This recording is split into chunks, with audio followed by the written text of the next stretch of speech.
उत्तर प्रदेश के मुरादाबाद ज़िले में अलीनगर नाम का एक गांव पड़ता है और उसी गांव में रहने वाले हमारे एक सब्सक्राइबर असद खान हमें बताते हैं कि 16 मार्च साल 2020 को इनके ही गांव के करीबी कब्रिस्तान में एक आदमी को रात 11:30 बजे दफनाने लेके जा रहे थे और मेरा एक दोस्त इसी वजह से उस जनाजे में शामिल हुआ था। और ऐसा मेरे दोस्त की ज़िंदगी में पहली बार हुआ था कि वो इतनी रात को इतनी कब्रों के बीच किसी को दफनाने जा रहा था। वो वापस घर तो आ गया, लेकिन वो कब्रिस्तान में ही अपनी एक चीज़ भूल गया और इसी वजह से उसको अकेले वापस कब्रिस्तान जाना पड़ा। और उसके साथ जो हुआ वो सुन के तुम्हारी रूह कांप जाएगी आज। तो दोस्तों, एक कहानी है उस लड़के की जो असद का दोस्त था, आतिफ। तो आतिफ अक्सर उसी कब्रिस्तान के पास से आया जाया करता था। अब आतिफ के घर से वही कब्रिस्तान लगभग आधा किलोमीटर की दूरी पे था। अब आतिफ जब काम पे जाया करता था ना, तो हमेशा वो अपने बाइक से जाया करता था और आता था तो रास्ते में वही कब्रिस्तान पड़ता था। आतिफ ने बचपन से ही ना उस कब्रिस्तान के बारे में ना काफ़ी किस्से सुने थे कि यहाँ पे भूत है, प्रेत है। लोग बहुत बातें बना देते हैं, बच्चों में ऐसी बातें होती हैं। लेकिन जब भी आतिफ उस कब्रिस्तान के पास से वापस घर को लौटता था ना, आतिफ को आज तक कुछ भी ऐसा महसूस नहीं हुआ था। तभी आतिफ उस रात अपने घर पहुँचता है और जैसे ही घर में पहुँचता है, उसकी माँ कहती है, बेटा सलीम चचा का इंतकाल हो गया है। आतिफ ये बात सुन के हिल जाता है। सलीम चचा का इंतकाल? कहती है, हाँ बेटा, तुम जल्दी से वहाँ पर पहुँच जाओ, उनका जनाजा लेके जाने वाले हैं कब्रिस्तान की तरफ। अब सलीम चचा जो थे वो आतिफ के घर के पास ही रहते थे। अब जो सलीम चचा का बेटा था ना, वो दूसरे शहर काम वगैरह करने गया हुआ था, वो दूसरे शहर में रहता था। अब उनका जनाजा इतनी रात तक भी कब्रिस्तान ले जाया नहीं जाता। लगभग रात के 11 साढ़े 11 बज चुके होते हैं। आतिफ की माँ कहती है, बेटा उनके बेटे का ही इंतज़ार कर रहे हैं, वो शहर से निकल चुका है, बस पहुँचने ही वाला है, उनका जनाजा कब्रिस्तान की तरफ लेके जाने ही वाले होंगे, तुम जाओ जल्दी से शामिल हो जाओ। ठीक है माँ, मैं खाना बाद में खाऊंगा, मैं अभी निकलता हूँ। एक्चुअली वो भी सलीम चचा से मिलता जुलता रहता था, सलाम दुआ होती रहती थी उनके बीच में।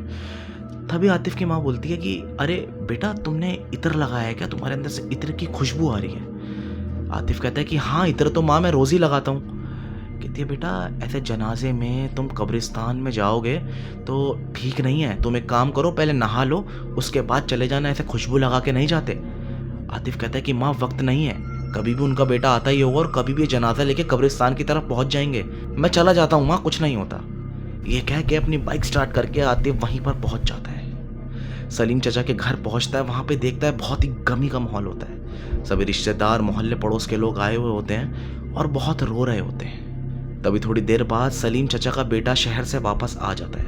वो देख के उनके जनाजे को, उनकी बॉडी को बहुत ज़्यादा रोने लगता है। ये देख के आतिफ की आंखों में भी आंसू आ जाते हैं। ये वक्त गुजरता है और वो घड़ी आ जाती है जब उनके जनाजे को उठा के वो लोग कब्रिस्तान की तरफ निकलते हैं। आतिफ भी उनके साथ कदम बढ़ाए कब्रिस्तान की तरफ जा रहा है। रात को 12:30 बजे का समय हो गया होता है। वो लोग कब्रिस्तान के गेट के बाहर ही पहुंचते हैं। तभी आतिफ को बाहर से ही कब्रें दिख रही होती हैं। रात का समय, सन्नाटे वाला माहौल और हर तरफ से कब्र। वो लोग कब्रिस्तान की तरफ बढ़ते हैं। वहाँ पर देखते हैं कब्र पहले से ही खुदी हुई होती है, जिसमें सलीम चचा की डेड बॉडी को दफनाया जाएगा। सलीम चचा को कब्र में दफनाते हैं, मिट्टी डालते हैं, वहाँ पर दुआ होती है। उसके बाद सभी लोग कदम बढ़ाए अपने अपने घर की तरफ निकलने लगते हैं। उस दिन आतिफ के साथ उसका ही एक दोस्त होता है, जिसका नाम होता है अमान। अमान उसके साथ बैठा होता है। दोनों बाइक पे बैठे अपने अपने घर की तरफ निकल जाते हैं। आतिफ अपने घर पहुंचता है। घर पे पहुंचते ही वो अपना फ़ोन देखने लगता है कि मेरा फ़ोन कहाँ है। आतिफ का फ़ोन जैसे कहीं गिर गया हो। आतिफ की माँ कहती है, क्या हुआ? कहता है, माँ मेरा कहीं पे फ़ोन नहीं मिल रहा, मेरा फ़ोन घर पे रह गया था क्या? वो कहती है, नहीं बेटा, फ़ोन तो तुम्हारे हाथ में था, तुम साथ में लेके गए थे। आतिफ समझ जाता है कि शायद मेरा फ़ोन अब गिर गया है। आतिफ अपनी बाइक को स्टार्ट करके वापस ढूंढने निकलता है कि कहीं रोड पर मेरा फ़ोन पड़ा हुआ मिल जाए, कहाँ गया मेरा फ़ोन।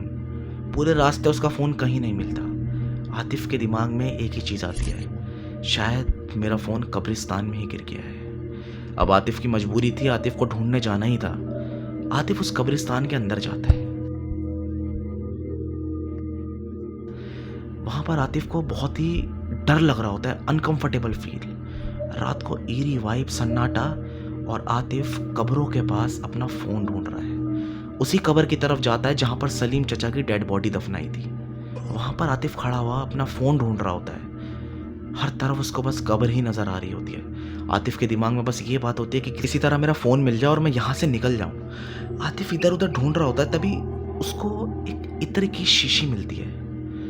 आतिफ कहता है कि मैंने देखा कि वहाँ पर एक इत्र की शीशी गिरी हुई है। मैंने उस इत्र की शीशी को उठाया तो वही इत्र की शीशी थी जो अक्सर मैं लगाया करता था। मैंने अपनी जेब चेक करी, मैं अक्सर अपनी शर्ट की पॉकेट में वो इत्र रखता था। मैंने देखा तो वो इत्र की शीशी नहीं थी। मुझे लगा शायद वहीं पर मेरी इत्र की शीशी गिर गई होगी जब मैं आया था। मैंने वो उठा के अपनी जेब में डाल ली, लेकिन मेरा फ़ोन अब तक नहीं मिला था। मैंने आसपास देखा, नज़र घुमाई तो थोड़ी देर बाद मुझे मेरा फ़ोन वहीं पर पड़ा हुआ मिल गया। मेरी जान में जान आई। मैं कब्र के पास ही खड़ा हुआ था, चलने की तैयारी ही कर रहा था। तभी मुझे एक ऐसा मंजर दिखा जिसने मुझे हिला कर रख दिया। अब वहाँ पर ना कब्र जो बनी होती है ना, वो थोड़े थोड़े डिस्टेंस पे बनी हुई होती है। उनके बीच में थोड़ा गैप्स होता है चलने के लिए। वो क्या दिखता है कि उन्हीं कब्रों के बीच में से एक आदमी चल के आ रहा है। रात को 1:30 बजे का समय है और आतिफ रात को ये मंजर देख रहा है कि वो आदमी कब्र के ऊपर से चल के आ रहा है। आतिफ का कहना है कि ये देख कर ना मेरे दिल में थोड़ी दहशत सी बैठ जाती है, क्योंकि वहाँ का माहौल ही ऐसा होता है कि डर तो लग रहा होता है। मेरे दिमाग में ये होता है कि ये आ कौन रहा है। आदमी मेरे करीब आता है। जैसे ही वो मेरे करीब आता है ना, मुझे इतनी तेज़ खुशबू आती है, इतनी तेज़ जैसे गुलाबों का बगीचा मेरे पास आ गया हो। इतनी तेज़ मुझे खुशबू आती है। वो आदमी आके मेरे पास रुक जाता है और मुझसे कहता है, इतनी रात को यहाँ पे क्या कर रहे हो? आतिफ कहता है, मैं उसको पूरी बात बताता हूँ कि मैं अपना फ़ोन लेने आया हूँ। तभी वो आदमी आतिफ की तरफ देख के हाँ में सर हिला देता है और वहाँ से निकलने लगता है। आतिफ अपना मुंह पीछे करे उस आदमी को देख रहा है। तभी वो आदमी मुड़ता है और आतिफ की तरफ घूरने लगता है। चंद सेकंडों के लिए वो आतिफ की शक्ल देख ही रहा होता है तो आतिफ उसकी शक्ल को नोटिस करता है। आतिफ देखता है कि उसके चेहरे पर ना ही कोई गुस्सा, ना ही कोई खुशी, ना ही कोई गम, ना ही कोई टेंशन। जैसे एक्सप्रेशन लेस चेहरा हो, जैसे एक डमी का चेहरा हो। आतिफ को उसके एक्सप्रेशंस बड़े अजीब लगते हैं। वो नज़र घुमाकर अपने घर की तरफ बढ़ता है। आतिफ का कहना है कि जैसे ही मैं घर पहुंचता हूँ, मेरी माँ कहती है, तुम इतना इत्र लगा के क्यों आए हो? तुम्हारे अंदर से तो बहुत ही तेज़ खुशबू आ रही है। तुमने फिर से इत्र लगाया है क्या? कहता है, नहीं माँ, मैंने तो नहीं लगाया। माँ तभी आतिफ के पास आती है और उसके कपड़ों को सूंघने लगती है। कहती है, हाँ बेटा, तुमने तो इत्र नहीं लगाया, लेकिन जैसे ही तुम घर में आए ना, मुझे बहुत ही तेज़ इत्र की खुशबू आई, बहुत ही तेज़ खुशबू। और थोड़ी देर बाद वो खुशबू गायब हो जाती है। आतिफ अपने कमरे की तरफ बढ़ता है और नहाने जाता है। नहा के आतिफ रिलैक्स होके अपने कमरे में लेटने आता है सोने के लिए।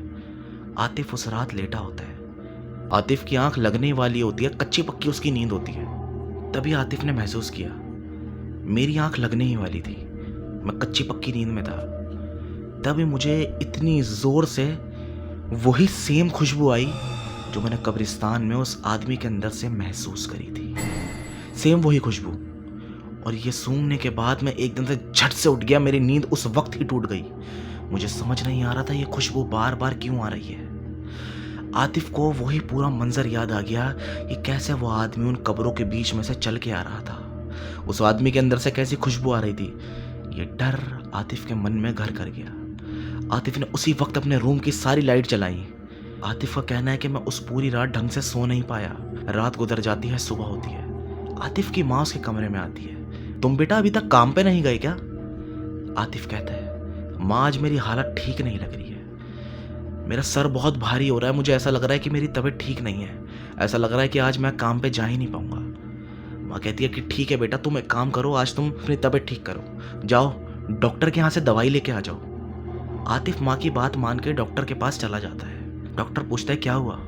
आतिफ उसको पूरी बात बताता है। डॉक्टर आतिफ के माथे पे हाथ लगाता है, कहता है लगता है तुम्हें बुखार है। आतिफ के मुंह में थर्मामीटर डालता है। 5-10 सेकंड तक आतिफ बिल्कुल नॉर्मल होता है, लेकिन तभी कड़क की आवाज आती है। थर्मामीटर के 2 टुकड़े होकर नीचे गिर जाते हैं, जैसे आतिफ ने वो थर्मामीटर अपने दांतों से ही तोड़ दिया हो। डॉक्टर आतिफ की शक्ल देखने लगता है, कहता है ये क्या कर रहे हो तुम, ये क्या हरकत है। आतिफ का एक्सप्रेशन इस वक्त ऐसे होते हैं जैसे आतिफ को कुछ पता ही ना हो। आतिफ बोलता है कि मैंने? कहता है हाँ तुमने, ये तोड़ क्यों दिया।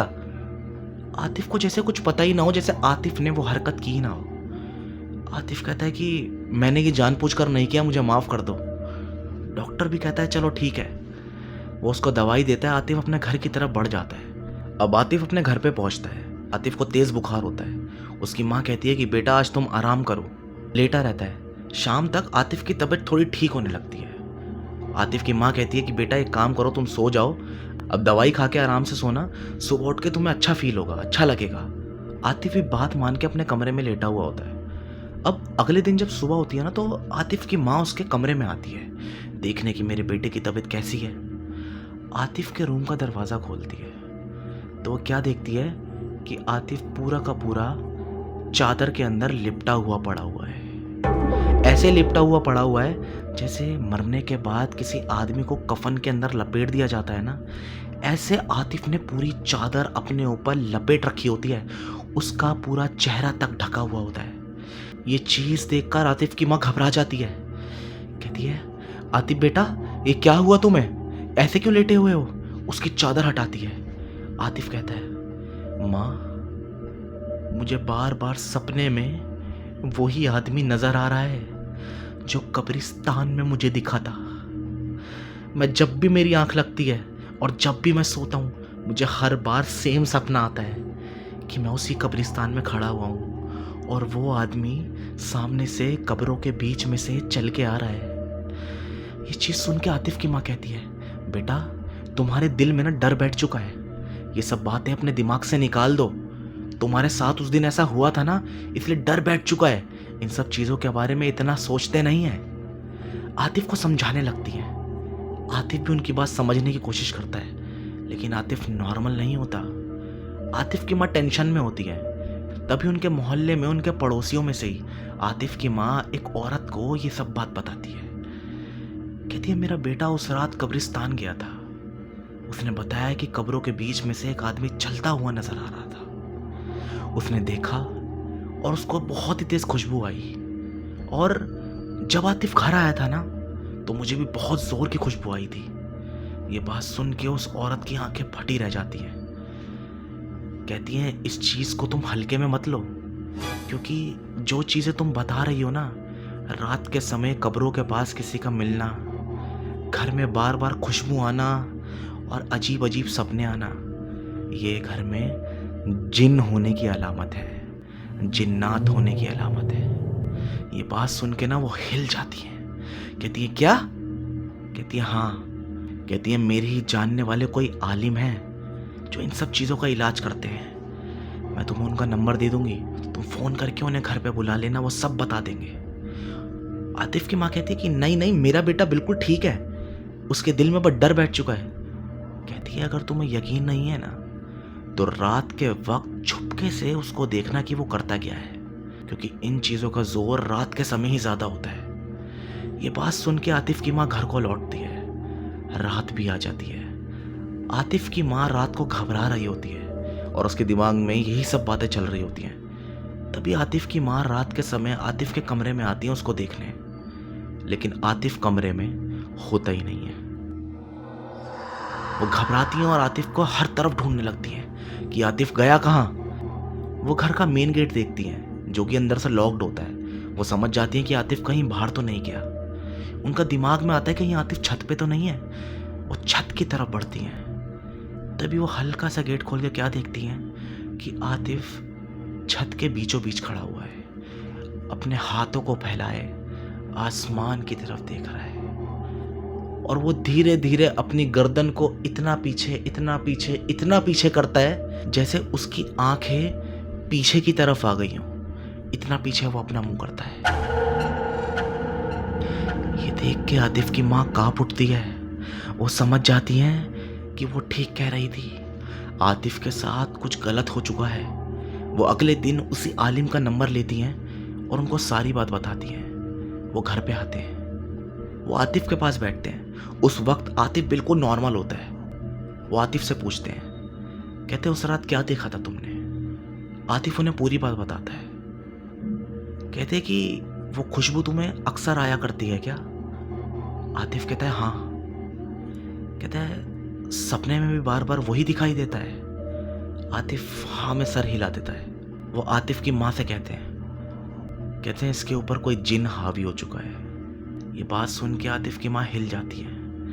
वो वहीं पर कहते हैं कि मुझे एक वजीफ़ा करना पड़ेगा। वजीफ़ा एक ऐसा अमल, हिंदी में कहें तो एक ऐसी क्रिया होती है इसमें कंटिन्यूअसली दुआएं पढ़नी पड़ती हैं, कुरान की तिलावत करनी पड़ती है, मतलब कुरान पढ़ना पड़ता है, जिससे कि ये सब चीज़ें ना दूर भागती हैं, पीछा छोड़ देती हैं। लेकिन इसका एक रूल होता है कि उस तिलावत के बीच में रुकना नहीं होता, वरना वो चीज़ हमेशा हमेशा के लिए उसके साथ जुड़ जाती है। वो इस वजीफ़े को शुरू करते हैं और पढ़ना शुरू करते हैं। बिस्मिल्लाहिर्रहमानिर्रहीम अल्हम्दुलिल्लाहि रब्बिल। आतिफ की माँ ये देख रही होती है और आतिफ की हालत, वो पूरा पसीने पसीने हो जाता है। आतिफ की तबीयत और गिर रही होती है। आतिफ बिल्कुल बेहोश होने वाला होता है, जैसे आतिफ के अंदर से ताकत ही ख़त्म हो रही हो। लेकिन वो तब भी तिलावत चालू रखते हैं और पढ़े जा रहे हैं, पढ़े जा रहे हैं, पढ़े जा रहे हैं। आतिफ बिल्कुल ढीला पड़ जाता है और एकदम से जैसे आतिफ के अंदर ताकत सी आ गई, आतिफ एकदम से उठता है और आतिफ की जैसे आवाज़ ही बदल गई हो। तभी वो आलिम कहते हैं बता कौन है तू? कहता है ये एक खुशबू लेके उस कब्रिस्तान में आया था और मुझे इसकी खुशबू बहुत अच्छी लगी और मेरी खुशबू अब इसकी खुशबू के साथ जुड़ चुकी है। आलिम कहता है कि तुझे यहां से जाना पड़ेगा। कहता है कि मैं अब इससे जुड़ चुका हूं, मैं दूर नहीं जाऊंगा। तभी आलिम उसकी माँ की तरफ देखता है और कमरे से बाहर जाने के लिए कहता है। आतिफ की माँ घबराए हुए चेहरे के साथ कमरे से बाहर निकलती है और कमरे का दरवाज़ा बंद कर देती है। आलिम अपना वजीफ़ा चालू करता है और आतिफ की माँ बाहर से क्या सुनती है कि उस कमरे के अंदर से ऐसे चीखने की आवाज़ें आ रही होती हैं जैसे आतिफ के अंदर कोई हो और उसको तकलीफ हो रही हो।